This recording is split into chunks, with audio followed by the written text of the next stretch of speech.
Very good morning, everyone. Welcome back. Next problem of admission of partner and next variety in that goodwill raised. ठीक है, उस type का problem आज हम देखने वाले हैं. Let's see what is given. Dom and Brian were partners sharing profits and losses in the ratio of 2:1. अच्छा, Dom and Brian were old partners and उनका profit sharing ratio था 2:1. Okay. Next see, balance sheet is given. Now balance sheet हमें discuss करने की वैसे ज़रूरत नहीं है. ओके, एंड जब हम एक्चुअल पोस्टिंग करेंगे तो उस टाइम पे डिस्कशन वैसे भी होने ही वाला है उसके ऊपर, तो डायरेक्टली हम एडजस्टमेंट के पास जाते हैं एंड टिक मार्क्स कर लेते हैं. राइट. सो सी, ऑन 1 अप्रैल 2011 बोले. Okay, make it 2020. फाइन, ऊपर मैंने 2020 किया, नीचे रह गया था. Fine, no problem. On 1 April 2020 Roman admitted on the following terms. अच्छा, Roman is a new partner जिसको हमने एडमिट किया अपने पार्टनरशिप फर्म के अंदर, and terms and conditions are given below. There are 5 adjustments. Okay, 5 terms and conditions. Number 1, Roman should bring in cash ₹48,000 as a capital for 1/5 share in future profit. अच्छा, Roman capital लेके आ रहे हैं. अभी हमें ये adjustment learn हो चुकी होगी ऐसा हम अज्यूम कर सकते हैं. ओके, क्योंकि problem number 9 is going on and this adjustment will come in each and every problem 100% compulsorily. Right. Capital आ रहा है मीन्स कैश आ रहा है, तो we will record it in the debit side of cash account and credit side of partners capital account in the column of Roman, क्योंकि capital उसका personal होता है वो. ठीक है, 48,000. Number 2, goodwill was raised in the books of the firm ₹18,000. Goodwill की जो concept है हमने काफ़ी डिटेल में स्टडी की थी. I think problem number, I am sorry, lecture number 3 में. ओके, प्रॉब्लम नंबर 1 चालू करने से पहले, but still let me tell you कि जनरली कल तक जो प्रॉब्लम्स हम सॉल्व कर रहे थे उसके अंदर क्या होता था. जो न्यू पार्टनर रहेगा उसको ये जो पुराने दो बंदे रहते थे वो बोलते थे कि भाई तू कैपिटल तो लेके आ रहे, सही बात है, बट इतने सालों की मेहनत करके हमने मार्केट में कुछ रेपुटेशन कमाई है जिसको हम की गुडविल बोलते हैं. उस रेपुटेशन का फ़ायदा उठा के फ्यूचर में हमें बहुत सारा प्रॉफिट होने वाला है, तो उस प्रॉफिट में तू भी शेयर लेगा जो कि तूने नहीं लेना चाहिए, बिकॉज ये गुडविल हम ओल्ड पार्टनर्स ने दोनों ने मिलकर कमाई थी ना. तो तुझे हम पार्टनरशिप फॉर्म में ऐड तो करेंगे बट हमारे गुडविल का तो फ़ायदा उठाने वाला है, तो तूने हमें उसके बदले में कंपनसेशन देना चाहिए जो कि तेरा गुडविल का शेयर निकलता है उतना. राइट. तो वो न्यू पार्टनर बोलता है ठीक है भाई, चलो मैं सपोज 48,000 रुपीज़ दे रहा हूँ एज अ कैपिटल, तो ठीक है, अलॉन्ग विद दैट मैं 18,000 रुपये और आपको देता हूँ एज अ गुडविल. ओके, वो 18,000 रुपये एडिशनल कैश देता था एज अ गुडविल, और जो पुराने दो पार्टनर्स थे वो आपस में डिस्ट्रीब्यूट कर लेते थे उसको इन द सैक्रिफाइस रेशियो, क्योंकि वो उनका सैक्रिफाइस हो रहा था ना. राइट. बट गुडविल रेज्ड ये क्या कंसेप्ट होती है, या फिर आज के प्रॉब्लम के अंदर क्या हो रहा है, just underline the word raised. ठीक है, एडजस्टमेंट के अलग इफेक्ट हम आज देने वाले हैं, तो फिर हमें पता चला जाए कि इस बार हमने अलग इफेक्ट क्यों दिए. तो underline this word goodwill raised या गुडविल रेज्ड, दोनों को अंडरलाइन कर दो. Okay, so this was the first scenario when new partner brings cash for goodwill. Okay, तो वो कैश लेके आता था और ओल्ड पार्टनर्स को हम वो कैश बांट देते थे, वो अपनी अपनी कैश ले लेते थे. बट सेकेंड थिंग और सेकेंड सिनारियो कि इसके अंदर क्या होता है, goodwill raised means what. Goodwill raised का मतलब ये होता है कि जो न्यू पार्टनर आ रहा है वो बोलेगा भाई मैंने मेरे हिस्से का कैपिटल तो लेके आया है. ठीक है, मुझे क्या पता तुम्हारी मार्केट में क्या गुडविल एंड क्या है क्या नहीं है. राइट. मैंने मेरी अमाउंट जो भी है इन द फॉर्म ऑफ कैपिटल वो मैंने दे दी है. एडिशनल मनी में एक ठेला नहीं देने वाला. ठीक है, मैं एक फूटी कौड़ी नहीं देने वाला. सो ही डिनाइड टू पे एडिशनल अमाउंट एज गुडविल. उसने कुछ एडिशनल पैसा नहीं दिया. बट ये जो पुराने पार्टनर्स है वो तो अड़ के बैठे, नहीं भाई मुझे तो कंपनसेशन चाहिए ही चाहिए, अदरवाइज मैं तुम्हें एडमिट नहीं करूंगा. सो इन दैट कंडीशन ये जो पुराने दो पार्टनर्स होते हैं वो क्या करते हैं कि न्यू पार्टनर गुडविल लेके नहीं आ रहा है बट स्टिल ये जबरदस्ती गुडविल को रेज कर देते हैं. Raise means to increase. ठीक है, टू बढ़ा देना. ओके, तो गुडविल को ये जबरदस्ती अपने बुक्स के अंदर बढ़ा देते हैं. ठीक है, अभी यहाँ पे आप देखो गुडविल ऑलरेडी बुक्स में है क्या, राइट, एसेट साइड में कोई भी गुडविल नहीं है। ओके, मतलब गुडविल पहले अगर कुछ होता तो उसके अंदर वो ऐड कर देते, और अगर नहीं है तो फिर अभी फ्रेश उसके अंदर रिकॉर्ड कर देंगे, उसके अंदर ज़बरदस्ती गुडविल वो घुसेड़ देंगे। ठीक है, तो गुडविल यहाँ पे तो वो इंक्रीज कर देंगे एसेट साइड के अंदर। एंड ये क्यों किया उन्होंने, उनको तो शेयर चाहिए था ना भाई। तो सेकंड इफेक्ट क्या रहेगा, that amount will be distributed among old partners. तो भाई जो दो इफेक्ट हम पहले देते थे, goodwill comes in, that means cash comes in, तो हम कैश अकाउंट के डेबिट में लिखते थे। तो आज तो भाई कैश नहीं आ रही है, तो कैश अकाउंट के डेबिट में नहीं लिखेंगे। अच्छा, तो फिर कहाँ लिखेंगे, वो बाद में देखते हैं हम। सेकंड इफेक्ट हम कहाँ पे देते थे, पार्टनर्स कैपिटल अकाउंट के क्रेडिट में देते थे। डॉम एंड ब्रायन, इन दोनों को हम उसको डिस्ट्रीब्यूट कर देते थे। तो आज तो डॉम एंड ब्रायन है हमारे पास, राइट, उनको तो डिस्ट्रीब्यूट होने ही वाला है पक्का। सो सेकंड इफेक्ट में कोई चेंज नहीं रहेगा। Okay, 18,000 will be distributed to old partners, partners के क्रेडिट में जाएगा। बट जो फर्स्ट इफेक्ट है आपका, वो अभी कैश तो नहीं आ रही है, तो कैश अकाउंट के डेबिट में नहीं लिख सकते, तो फिर कहाँ लिखना है। सो सिंपल सा एक लॉजिक है भाई, गुडविल इज एन एसेट, अगर वो एसेट है तो उसको लाइबिलिटी में नहीं लिख सकते, right, profit and loss account में नहीं लिख सकते, ट्रेडिंग अकाउंट में नहीं लिख सकते, तो कहाँ लिखेंगे, goodwill is an asset so it should be recorded in asset side, simple सी बात है। So when goodwill is raised, एक बस आपको चेंज करना है, जो कि हम कैश अकाउंट के डेबिट में अमाउंट लिखते थे, वहां पे अभी हम अमाउंट नहीं लिखेंगे, उसको हम लिखेंगे एसेट साइड के अंदर। Okay, so first effect asset side and second effect capital credit. Okay, partners capital account credit side. तो इसके दो इफेक्ट आपके फिक्स हो गए, right. And now ratio, ratio कौन सा यूज करना है। So for that purpose again this thing is totally illegal activity. Okay, अभी this is not related with your problem, बस मैं आपके इंफॉर्मेशन के लिए बता रहा हूँ कि in the books of accounts only monetary transactions can be recorded and accounting standard 26 clearly बोलता है कि अगर कोई भी चीज़ आपकी मॉनिटरीली नहीं हो रही है, आप ज़बरदस्ती आपकी कोई भी एसेट ऐसे बढ़ा नहीं सकते हो, ठीक है, ज़बरदस्ती आप कोई भी न्यू एसेट आपके बुक में नहीं डाल सकते हो, जबकि आपके पास वो एसेट एक्चुअली नहीं आ रही है। कल तक हमारे पास कैश आ रही थी इन the form of goodwill, that's why हमें राइट था वो गुडविल रिकॉर्ड करने का, बट आज कोई भी कैश नहीं आ रही है हमारे पास in the form of goodwill, तो आज हमें कोई भी राइट नहीं बनता है कि हम उसको रिकॉर्ड कर सकें। आप कोई भी स्टैंडर्ड एग्जाम्स देखोगे, लाइक एनटीए नेट कॉमर्स देखोगे या फिर सीए की एग्जाम्स देखोगे, ओके, तो ये चीज़ बिल्कुल भी अलाउड नहीं होती है गुडविल रेज करना। ओके, बट पता नहीं क्यों आपके एचएससी बोर्ड को नहीं समझ में आती ये चीज़। हमेशा से जब जब सिलेबस रिवाइज होते हैं हम एक्सपेक्ट करते हैं कि ये चीज़ वो निकाल देंगे अपने बुक्स में से, बट नहीं निकलता है वो। ओके, लेट इट बी, आपके बुक्स में दिया है तो हमें पढ़ना ज़रूरी है, but this is an illegal thing. Okay fine, हमें क्या करना है, सिंपली हमें लिखना है एसेट साइड के अंदर 18,000 रुपये और पार्टनर्स कैपिटल के क्रेडिट में 18,000 हमें डिस्ट्रीब्यूट करके छोड़ देने, बस इतना हमें करना है, बाकी हमें कुछ नहीं करना है। ठीक है, let's do not enter further in detail. Number 3, building is revalued at ₹1,12,000। Building पे हम कर लेते हैं एक स्टार मार्क। बिल्डिंग 1,00,000 रुपये थी, अभी 1,12,000 हो गई है, means there is an appreciation. And value of stock reduced by ₹6,000। Stock की जो वैल्यू है हमने 6,000 रुपये से कम कर दी, तो स्टॉक पे भी एक एडजस्टमेंट हो जाएगी। ओके, स्टॉक पे डेप्रिसिएशन रहेगा या फिर reduction in value. See reduced by, इस बाय को भी एक अंडरलाइन कर दो, क्यों, क्योंकि भाई जिसका इंग्लिश अच्छा है उसको समझ में आ जाएगी ये चीज़ इमीडिएटली, बट जिसका इंग्लिश अच्छा नहीं है उसके लिए एक डिफरेंस होता है। Reduced ₹2 reduced by rupees. Okay, reduce ₹2 6,000 का मतलब होता है भी उसको हमने 6,000 कर दिया है अभी। ओके, जो भी डिफरेंस रहेगा उतना हमें माइनस करना पड़ेगा। एंड रिड्यूस्ड बाय ₹6,000 मीन्स 6,000 रुपये से कम किया है, सो 6,000 रुपये की एडजस्टमेंट रहेगी।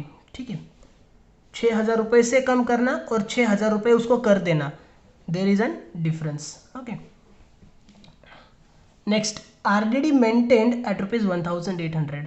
अच्छा, आरडीडी देखो कितना है, आरडीडी पे एक स्टार मार्क हम कर देते हैं। आरडीडी पहले था 3,000, अभी हो चुका है 1800। अच्छा, कल तक जो हमने एडजस्टमेंट्स देखे थे उसके अंदर आरडीडी अपना इंक्रीज हो रहा था, आज आरडीडी अपना डिक्रीज हो रहा है। ठीक है, तो इसके भी क्या इफेक्ट्स हो जाएंगे, सिंपल सी बात है।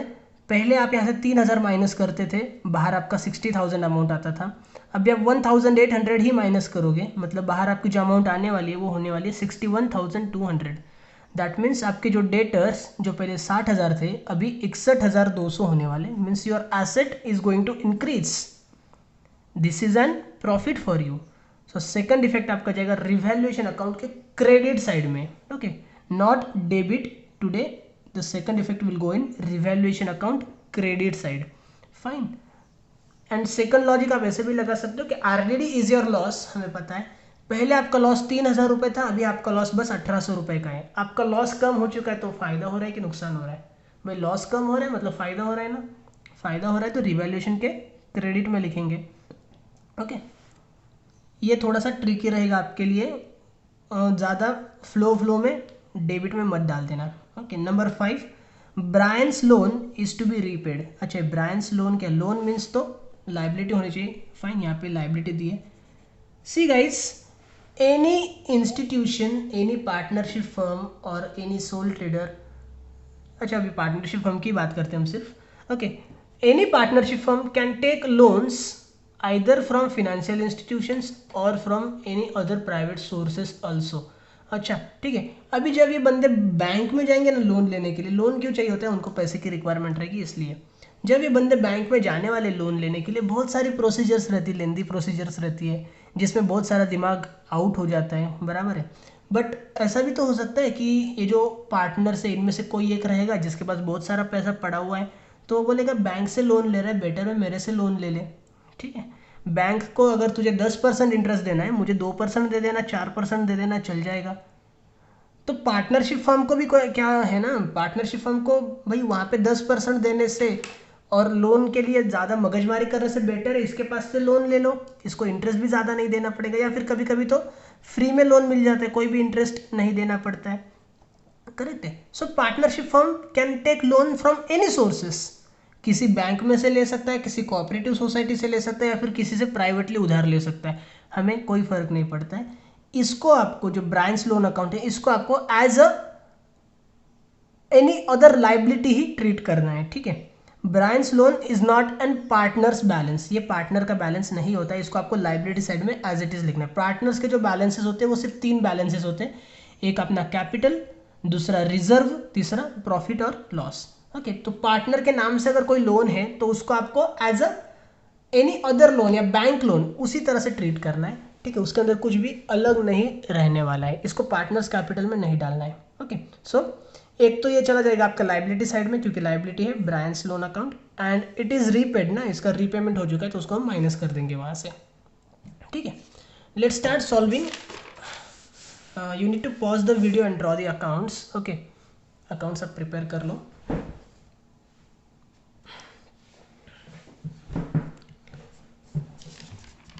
Let's start one by one.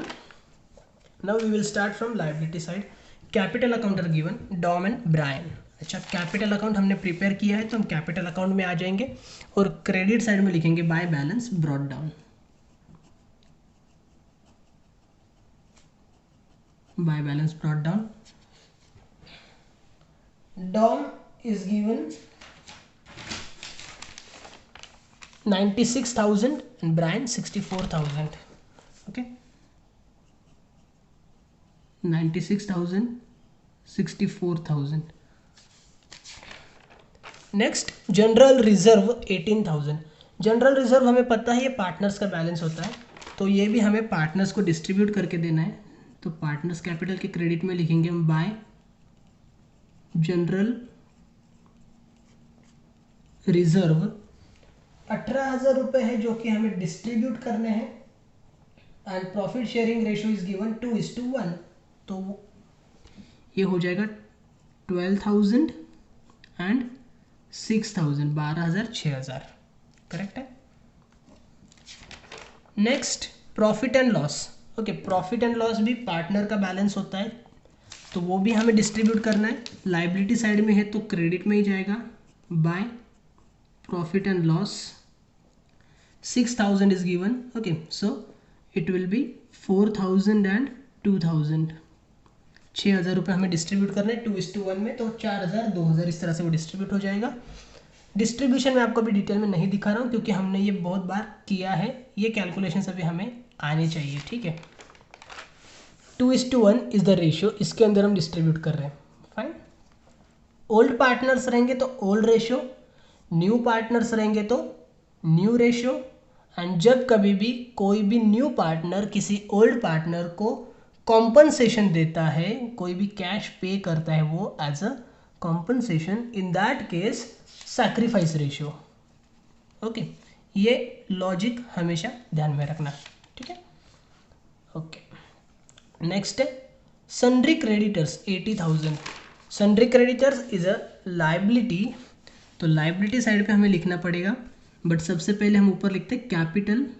तो यहाँ पे हम लिख लेते हैं capital account, Dom, Brian and तीसरा रोमन. ओके, उसके बाद नीचे आएगा हमारे लिए क्रेडिटर्स. क्रेडिटर्स इज गिवन 80,000, 80,000 रुपये. No adjustment is given on creditors, so we can directly write in outer column. Next है हमारे लिए ब्रायंस लोन 26,000. ओके, लोन किसी से भी लेने दो, हमें कोई फर्क नहीं पड़ता है. लोन इज अ लोन, तो लाइबिलिटी साइड में लिख देना है हमें ब्रायंस लोन 26,000. इनर कॉलम में लिख रहे हैं हम because we have one adjustment on that. Next, building 1 lakh rupees. Building is an asset, तो एसेट साइड में हम लिखेंगे building, building 1 lakh rupees, 1 line for 1 adjustment. Next, furniture 20,000. Furniture is also an asset. Asset side में लिखेंगे furniture, directly outer column में 20,000 क्योंकि कोई भी एडजस्टमेंट नहीं है उस पर. Office equipment 10,000. Asset side office equipment 10,000. Next, debtors. Debtors is also an asset, so here we will write debtors, inner column 63,000, नीचे लेस RDD, बट RDD पे हमने स्टार मार्क किया है, इसका मतलब हम एडजस्टमेंट वाले अमाउंट लेने वाले हैं. Okay, we are not going to consider 3,000 over here, so leave blank space for adjustment and see what is next. Stock 84,000. Okay, stock 84,000 in inner column because we have again one adjustment on that, so 1 line for 1 adjustment. Cash 16,000. Cash 16,000. Cash also is an asset, but हम cash का account बना के रखे हैं तो हमें उसका brought down लिखना पड़ेगा. एसेट्स का ब्रॉड डाउन हमेशा से डेबिट साइड में होता है. Here we will write to balance brought down 16,000. Okay, 16,000. Next, on 1st April 2020, Roman admitted on following terms. Roman is a new partner who is admitted on following terms. Number 1, Roman should bring in cash rupees 48,000 as capital. अच्छा, 48,000 उसको लेके आने as a capital. 48,000 लेके आ रहे हैं मतलब cash लेके आ रहे हैं ना भाई, तो कैश अकाउंट के डेबिट में हम लिख देंगे to Roman's capital account 48,000. Okay, यहाँ पे हमने लिखा है रोमन्स कैपिटल, तो सेकंड इफेक्ट कैपिटल के क्रेडिट में देना पड़ेगा. Here we will write by cash account 48,000.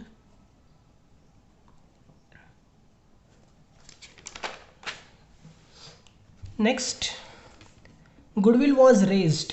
Okay, goodwill हमने बढ़ा दिया भाई, इंक्रीज कर दिया है. हमारे पास कोई भी कैश नहीं आ रही है तो कैश अकाउंट के डेबिट में नहीं लिख सकते, बट हमने ज़बरदस्ती गुडविल को अपने बुक्स के अंदर बढ़ा दिया. ठीक है, दैट मीन्स एसेट है अपनी, तो एसेट साइड में लिखना पड़ेगा। यहाँ पे दूसरे कहीं पे तो वो फिट नहीं होता है, गुडविल हमेशा एसेट साइड के अंदर ही फिट होता है। So here we will write goodwill 18,000, 18,000 रुपये गुडविल हमने ज़बरदस्ती इंक्रीज कर दिया, तो हम लिख देंगे एसेट साइड के अंदर।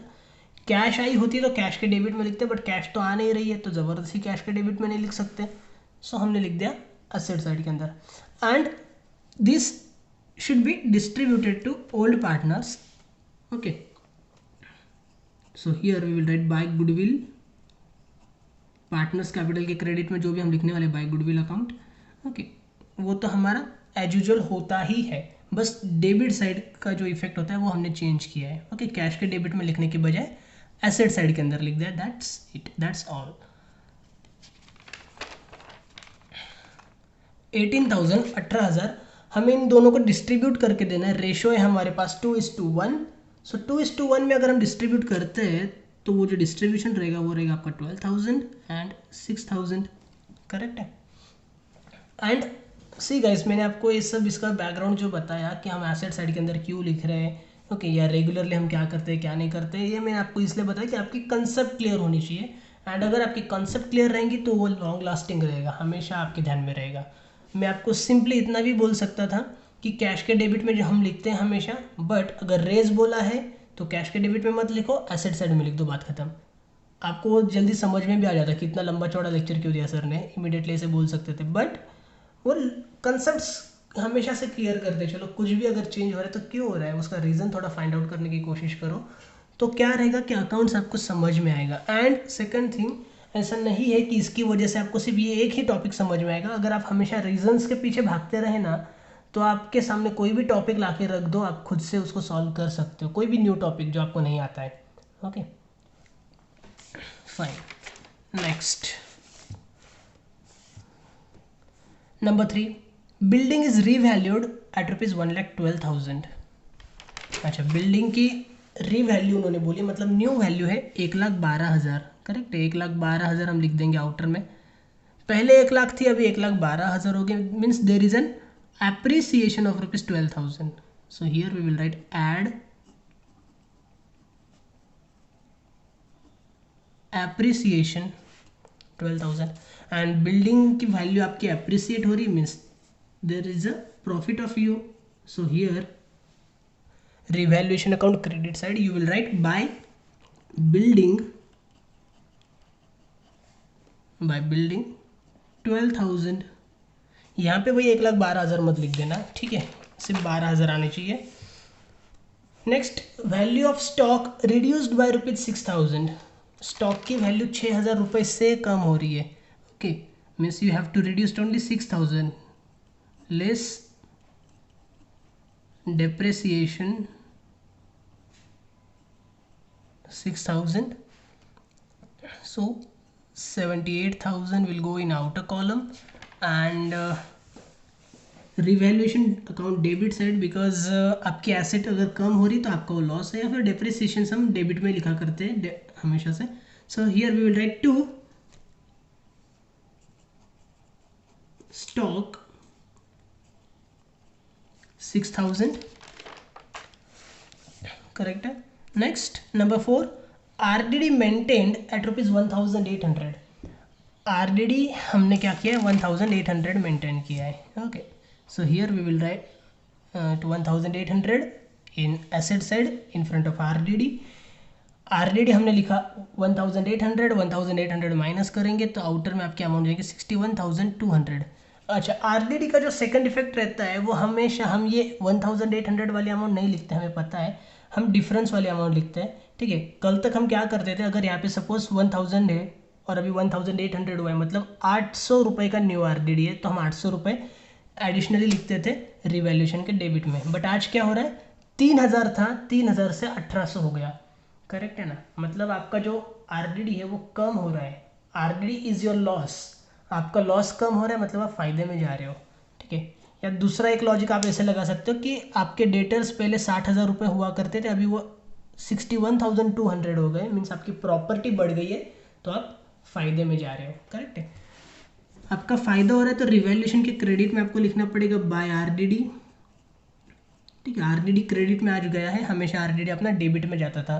ओके, तो ये चीज़ थोड़ा सा ध्यान में रखना।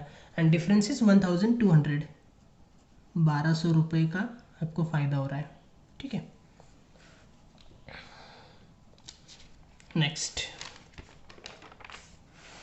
Number 5, Brian's loan is to be repaid. अच्छा, इसका जो लोन था 26,000 का, ठीक है, उसको हमने क्या करना है, रीपेमेंट कर देना है। भाई आप जब कभी भी लोन का रीपेमेंट करते हो तो क्या होता है, लोन का रीपेमेंट करने के लिए उसको पैसा देना पड़ेगा ना भैया, ऑटोमेटिकली तो वो ऐसा नहीं बोलेगा हाँ चल ठीक है आज से लोन ख़त्म, ठीक है, ऐसा तो नहीं होने वाला है। आप उसको पैसा देने वाले हो, मीन्स कैश गोज आउट, तो सेकंड इफेक्ट आपका जाना चाहिए कैश अकाउंट के क्रेडिट में। एंड फर्स्ट इफेक्ट सीधी सी बात है, लोन को आपको ख़त्म कर देना है तो आप क्या करोगे, लोन में से माइनस कर दोगे ना, करेक्ट है। So here you will right less repaid, okay, repaid 26,000, इसको 26,000 आपने पे कर दिए, अभी लोन खत्म हो चुका है और 26,000 पे किए हैं, that means cash goes out. So you will write in credit side by Brian's loan account 26,000, okay, and the problem is done over here. Now we have to make closings, ठीक है, and closing मैं फिर से suggest करूँगा कि आप खुद से प्लीज़ ट्राई करो, okay, and at the end just check whether your amounts and my amounts comes equal or not. Okay, so first of all we will close revaluation account. Credit side आप देख सकते हो 12,000 plus 1,200 मतलब 13,200 and debit is only 6,000, that means credit side is a greater 13,200. We will write this amount in both columns, debit and credit, 13,200. 6,000 अगर minus करते हैं हम तो 7,200 will be the balance. Okay, this is the profit and we have to transfer this to the partners capital account. So here we will write to partners capital account into bracket balancing figure, and this is to be distributed among old partners Dom and Brian. Okay, Dom and Brian. 7,200 हमें दोनों को distribute करना है, इनका ratio था 2:1, सो 2:1 में अगर आप डिस्ट्रीब्यूट करोगे 7,200 को तो वो आएगा आपके लिए 4,800 एंड 2,400, करेक्ट है। Here you have written partners capital, so it should be transferred to partners capital account. यहाँ पे डेबिट है, यहाँ पे क्रेडिट में आ जाएगा by revaluation account 4,800 in Dom's column and 2,400 in Brian's column. Roman को कुछ भी नहीं मिलेगा because he is a new partner, अभी अभी तो आ रहे हैं, आज से उसको सब कुछ मिलने लगेगा क्या भाई, आज के बाद जो प्रॉफिट होगा उसमें उसको देंगे हिस्सा, ठीक है, बट आज तक जो हुआ है वो तो पुराना ही है ना, सबका पुराने पार्टनर्स का है, करेक्ट है। Next, now we have to close partners capital account, next account. Partners capital के लिए मैंने हमेशा से आपको बोल के रखा है कि your credit side will be greater always for sure, okay, so you can directly make totals of your credit side, right? First column Dom, it comes 1,28,800.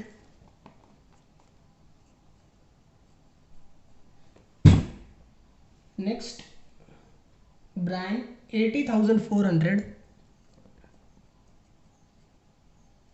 and Roman there is only one amount, that is 48,000. okay, debit में कुछ भी नहीं है सो यही totals यहाँ पे carry हो जाएगी आपकी 1,28,800, 80,400 एंड 48,000। डेबिट में कुछ है ही नहीं माइनस करने के लिए, तो जो डिफरेंस आएगा वो भी पूरा का पूरा डिफरेंस आ जाएगा 128,800, 80,400 एंड 48,000। ओके, इसको हम नाम देंगे to balance carry down, balancing figure, to balance carry down balancing figure. Capital इसको कहाँ पे ट्रांसफर करेंगे, capital is recorded in liability side, तो इसको हमें लाइबिलिटी में ट्रांसफर करना है. We have written capital already, we just have to mention amounts in front of them. So 1,28,800, 80,400, 48,000. Okay. Next, third account is given, cash account. Cash account we have to close now. As we can see, debit side is greater again. 48,000 plus 16,000, that means 64,000. 64,000 is recorded in both debit and credit side. 26,000 minus करो उसमें से, difference आपको मिलेगा 38,000 का. Okay, 38,000. इसको आपने यहाँ पे नाम दो कि बाय बैलेंस कैरिड डाउन.